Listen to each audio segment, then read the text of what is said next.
set.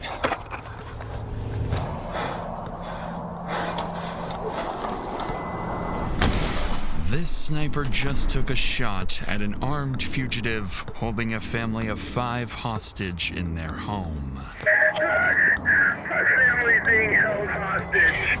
The gunman, Joseph Anthony, is a man with a purpose. He has a vendetta, and he's going on a rampage, planning to kill his ex-girlfriend and multiple other people who wronged him in the past. Police don't know how far he's gotten on his list of targets, and if they don't capture him here, this family could be next. Running across the freeway! Let me see your hands! All units, I'm gonna set containment. We're gonna wait for the helicopter. All units, hold your position. Dial the fuck in, right? It's a showtime. Yep. Okay. Shot out, go, go, go. One more.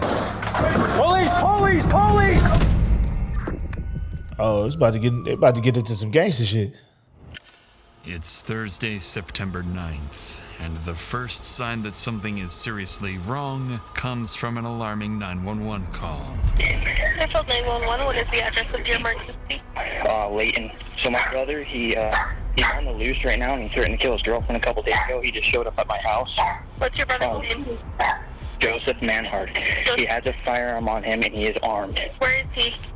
He's outside my front door right now. I need the cops here ASAP. I've got units on their way, okay? Okay, you gotta hurry. Okay. You gotta hurry, though. I'm dead serious. Just 24 hours earlier, Joseph Manhard kidnapped his ex-girlfriend, assaulted her, and threatened to kill her. After managing to escape, she called police, triggering an arrest warrant for Joseph's immediate capture. Since then, Joseph vanished, and police had no indication of where he might strike next, until now. Hey, yo, serious question though. Like, why? I don't understand this shit, son. Like, y'all super duper hyper emotional ass men. I don't understand y'all. Like, if she broke up, whatever triggered this shit, if she broke up with you or whatever the fuck the case may be, man, just move on, my nigga. Like, you don't own the bitch. Like, excuse my language. I'm trying to do better. You don't own the goddamn lady. Like, the fuck are you doing, man? He ain't have his daddy in his life. With an active warrant and a report that Joseph is armed and dangerous, officers are dispatched immediately, advancing towards the house, fully prepared for a shootout. I've just talked to the homeowner. He said that if he didn't drive, the only place he could have went is hopped the fence and is barricaded in that shed that Swenson's got a view on. So he said the best way to go through is us just knock on the door. He'll let us in. We'll go through the house and clear the shed. We're ready. All right, I got it.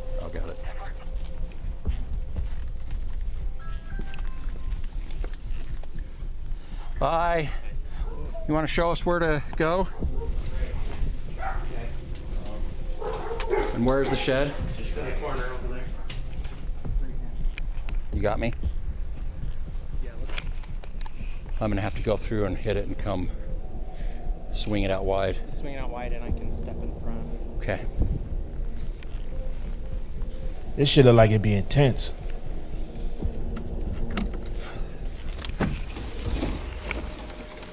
Police, anyone in there?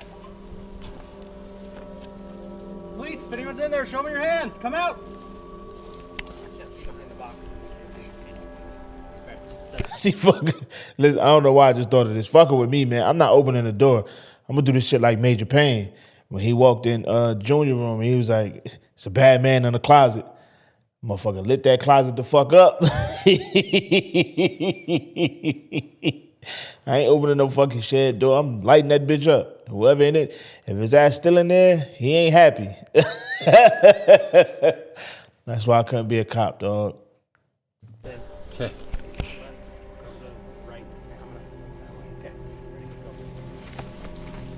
Show me your hands. Anyone in here? Right over here. Okay, clear.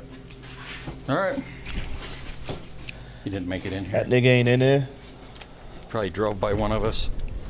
With no sign of the suspect, Joseph remains at large, and whatever he came here to do, he didn't finish it. So before officers leave the residence, they speak with Joseph's brother, trying to understand why Joseph showed up and what he might do next. What he tells them reframes the entire situation. According to his brother, Joseph didn't come here randomly. He was likely looking for his ex-girlfriend, the same woman who escaped his kidnapping just a day earlier. The two had recently broken up, a split that left Joseph without stable housing and increasingly angry. His brother also tells police that in recent conversations, Joseph had been talking about tying up loose ends and ending it all. So in a nutshell, you was a bum ass nigga living off this woman. She got sick of your bum ass, put your bum ass out, and you crashed out. In a nutshell, that's what I got from that. Ladies, stop dealing with these bum ass, broke ass, sorry ass dudes. That's pretty much what I got from that. She got sick of dealing with your ass and put your goof ass out, and you crashed out. Get your shit together, man. Tighten up.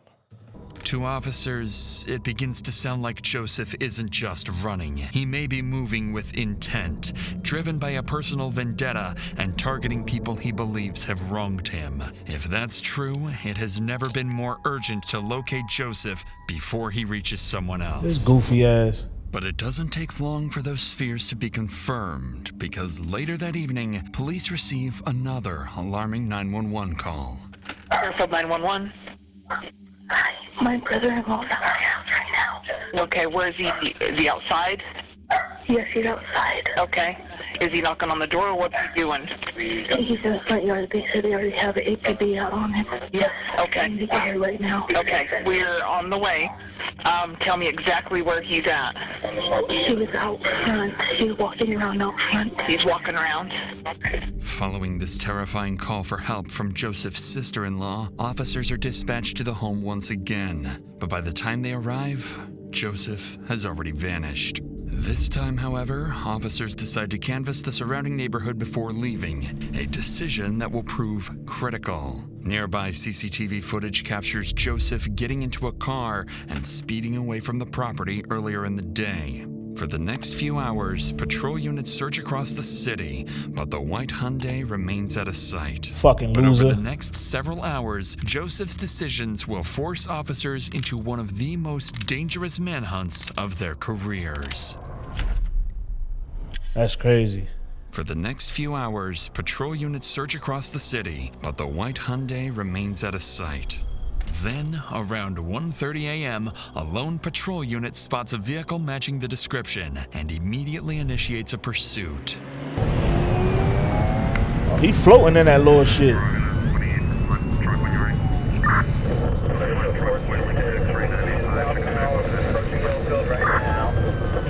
Well, we already know how these shits end. They never end well.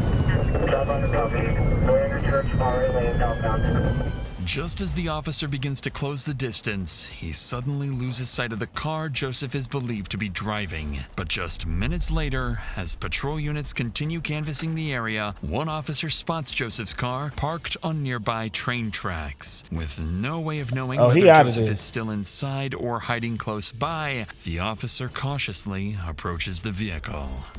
Okay. He floated on y'all in that little shit. I have civilians here saying that there's a car parked on the tracks at Building Hotel 3 on the southwest end. Can I get a couple more of this way? 31, headed that way.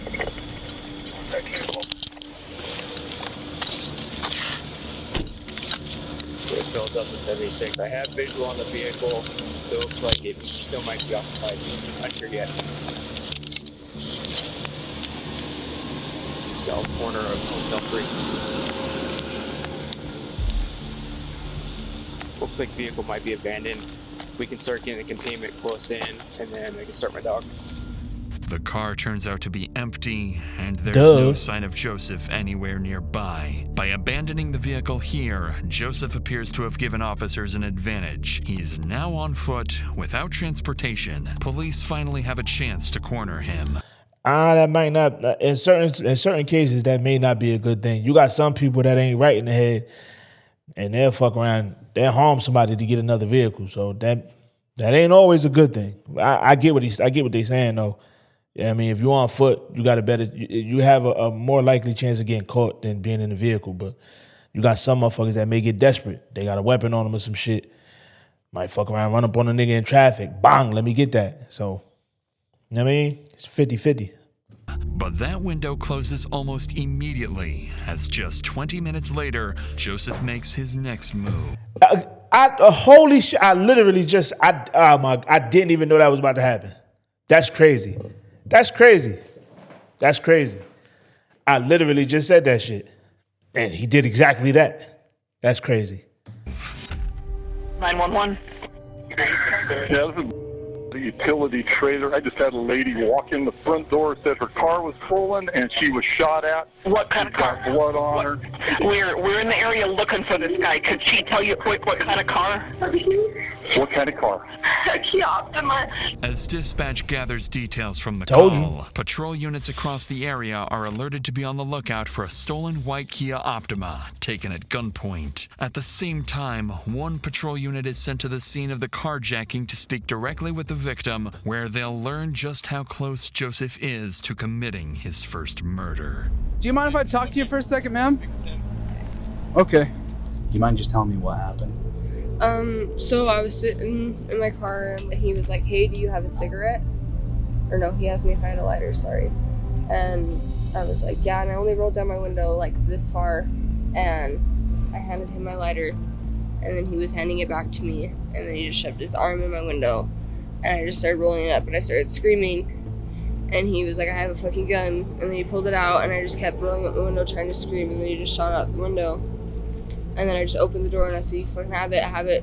And then I just got out and ran. Okay. By this point, it's clear Joseph has lost control, and this woman is lucky to be alive. But that might not be the case for whoever crosses his path next. Because just minutes later, around 2 a.m., a patrol unit spots the stolen car speeding down the highway, heading toward Utah County. As soon as the pursuit begins, Joseph starts swerving across lanes, forcing other drivers to react and putting innocent lives directly in danger. I gotta put that nigga down, son.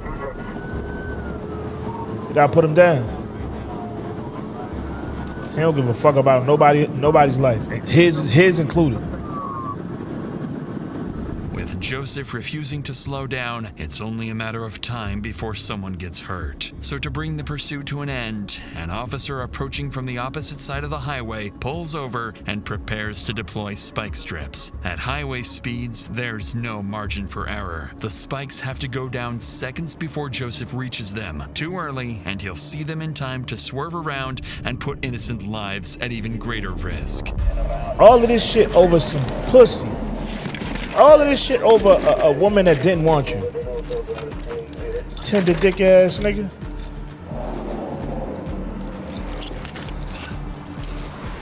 Got him, coach. Good spikes, southbound Shepherd. Need a unit.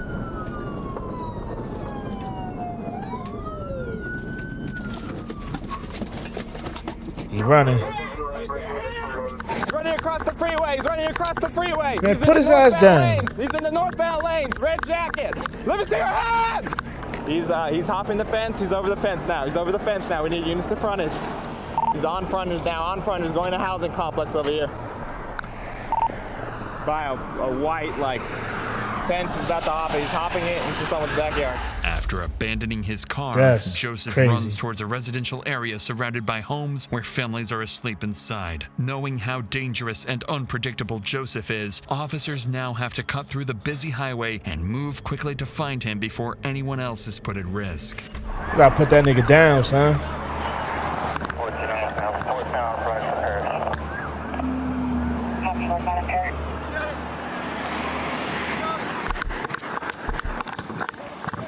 No, he's behind that picket fence right there, whatever address that is. I don't know what the hell that is, but he's behind that.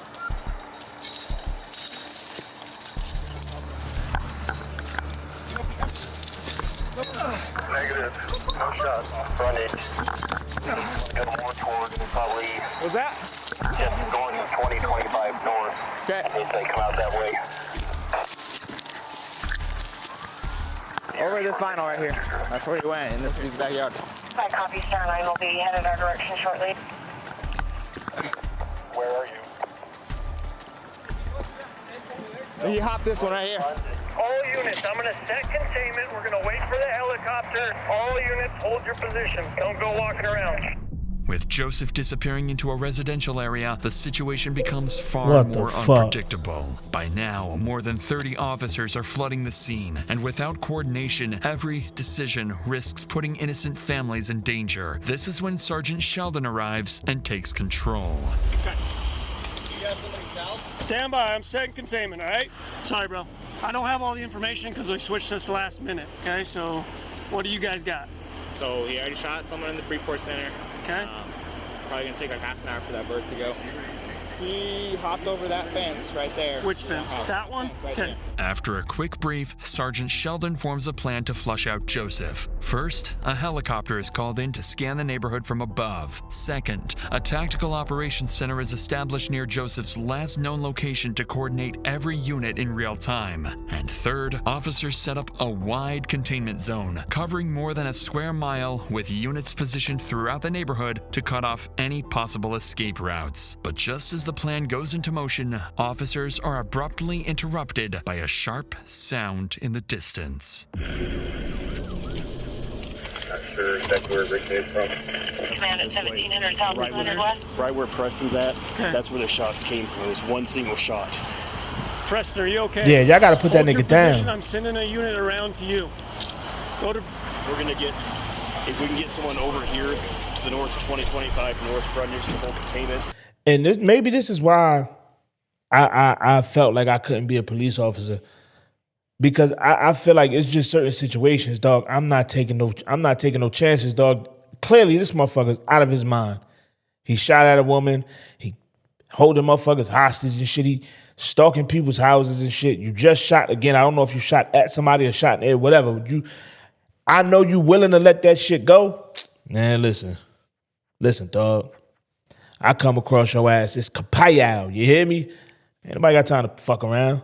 Ain't no talking them off the ledge, ain't no negotiating, ain't no none of that fucking with me.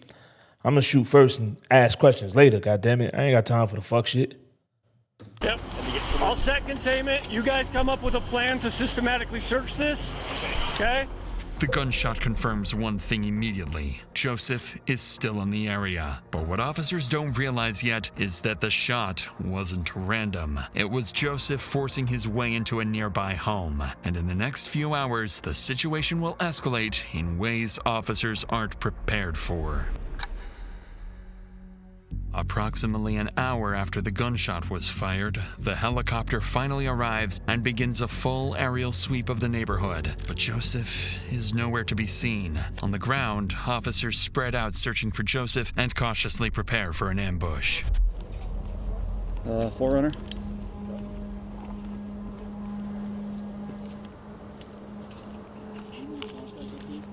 Gotcha. I hope they get this motherfucker before he do some dumb shit.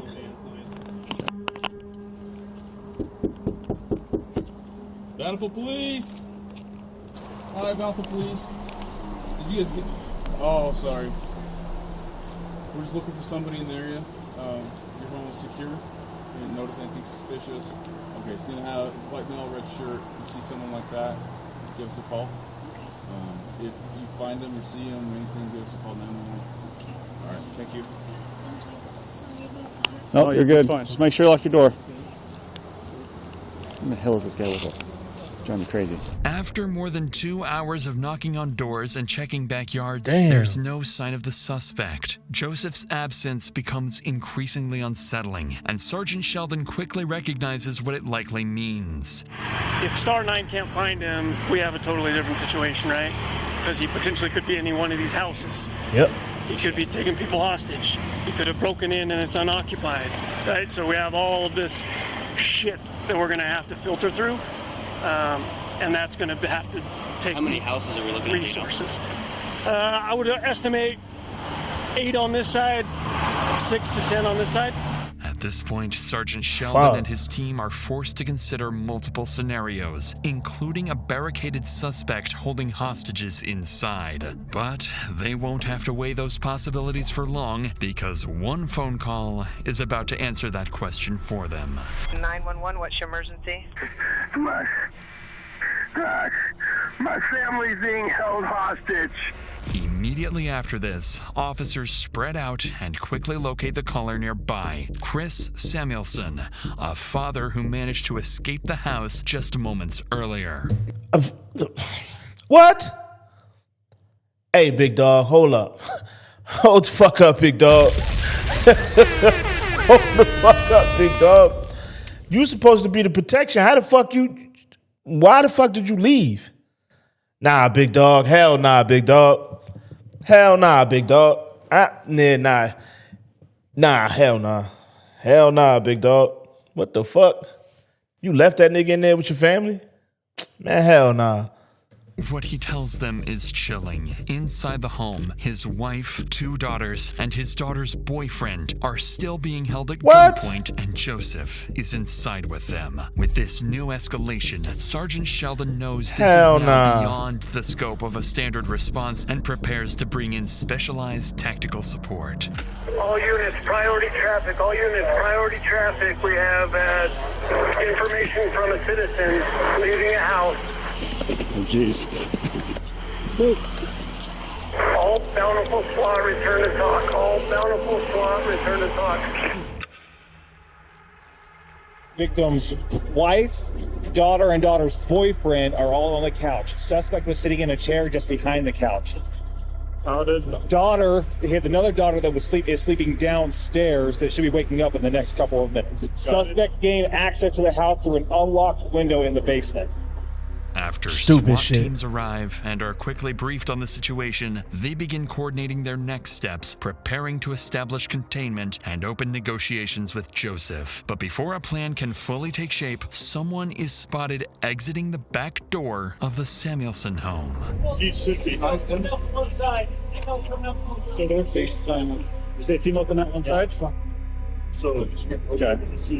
Miraculously, the daughter who'd been sleeping in the basement somehow managed to slip outside without Joseph ever noticing. And without realizing it, Joseph's hostage count is now down to 3. With That's that ridiculous. update, commanding officers begin reassessing the situation in real time. They review everything Joseph has done over the past 36 hours and determine that he has shown a complete disregard for human life and willingness to escalate when under pressure. Based on that assessment, commanders make a critical decision. SWAT teams are authorized to use deadly force if a clear opportunity presents itself. Put 'em down. From this point forward, the priority is clear. Protect the hostages at any cost. Dial the fuck in, right? It's a showtime. Yep. Okay? Dial in, make sure we're squared away. Salt Lake City's in now as well. Now, let's do a press check. Back out, do it again. Go. Put them down. We're throwing a bang as soon as the door gets open. Okay. Suspect. I don't know where we're going yet. Hold on. Go be by Burnett. Oh, we're doing any inch left. Everybody see this? Right? Facing east. Garage is on the right. That's where the man door is going to be. That's going to be our secondary. Okay? Front door opens in. This is the living room we got set up. This is the kitchen area. Okay? Everybody good with that? Wrong side on that. Yep, the wrong side of that. Right. All right, Phil Breach, we're going to practice to the right. Is it behind the stairs? No, wait. If daughter snuck out window, that means the bottom window is open, right? This is the fastest way to get into it. It's the fastest way. We have a flashbang. We're going to reset his Zulu loop and come in. Let's keep practicing. Wherever he's at in this room, you guys are going to fucking kill him. 2 bangs.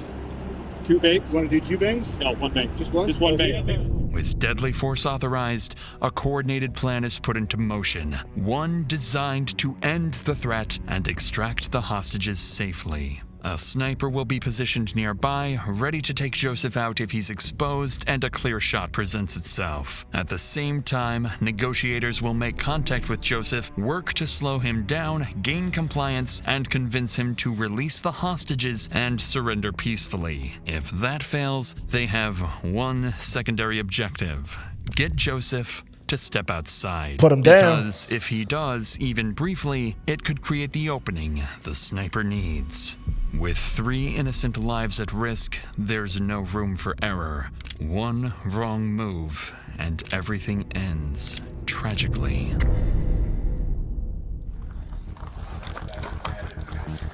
We're good. Thanks, man. Wait, what the fuck?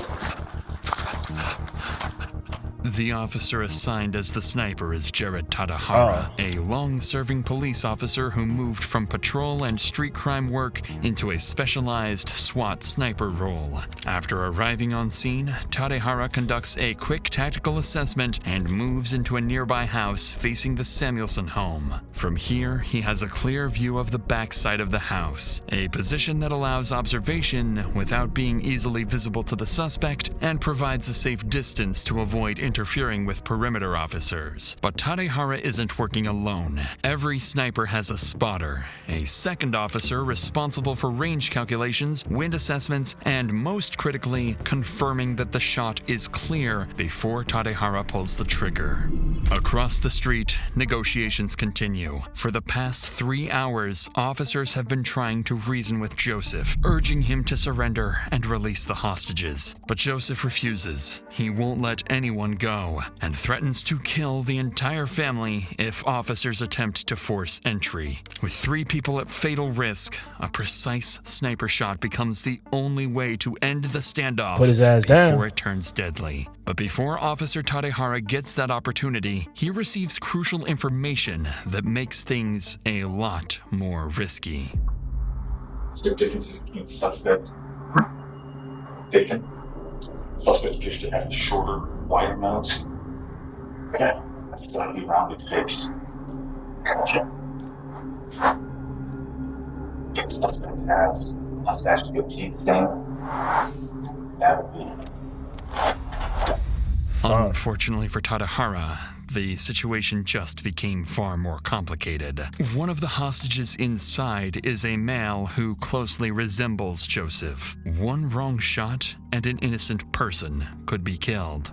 With that in mind, Tadahara shifts his position to a different house across the street. He needs an angle facing the front door of the Samuelsons' home. The shot at this distance travels roughly 75 to 100 feet and takes less than a second from decision to impact. At the same time, negotiators reassess their approach. What's been alarming them throughout the standoff is that Joseph hasn't made any traditional demands. He didn't ask for money, car, or safe passage. Instead, he's simply refusing to let anyone go. That behavior begins to make sense once investigators provide more insight into Joseph's condition. According to them, his mental state has been deteriorating for hours. He's been heavily using drugs for days, his thinking is no longer rational or strategic, and his behavior is increasingly volatile.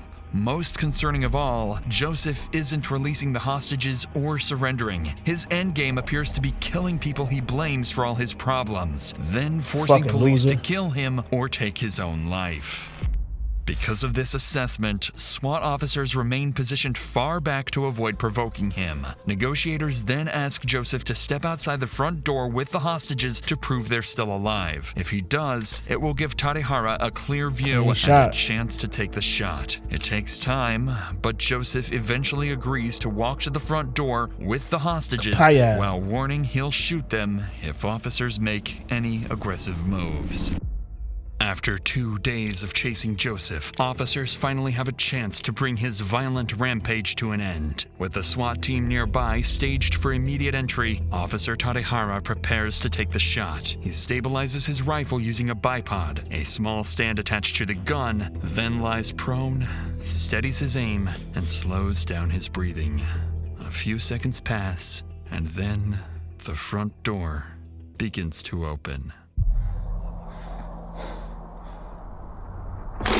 Put him down.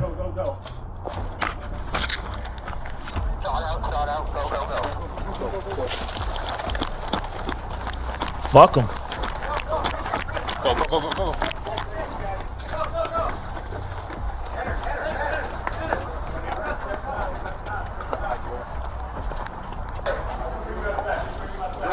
Right. Where else you need? we're good right now. Okay.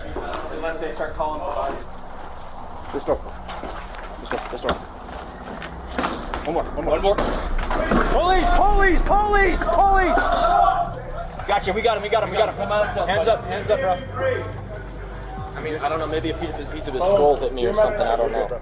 You're good. You sure? Yeah, you're good. Let me see. Maybe a piece of his skull hit me, but something hit me, can I point? Something hit me right here. I see. Come on, what do you see? He's okay. Yep, he's okay. Grab him. You okay? You got anything? Careful, she's shaking. Yep, I got you. Just hold on to me. Your husband a bitch ass nigga. You're safe. You are safe.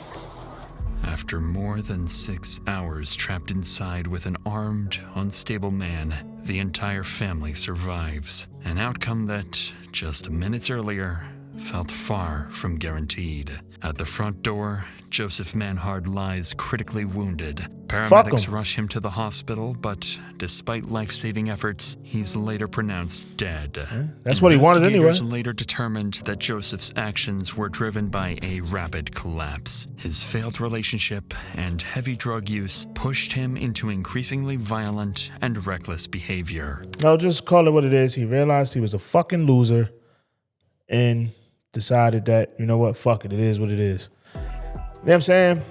That's what it is. You know what I'm saying? He realized he was a fucking loser and everybody else was at fault.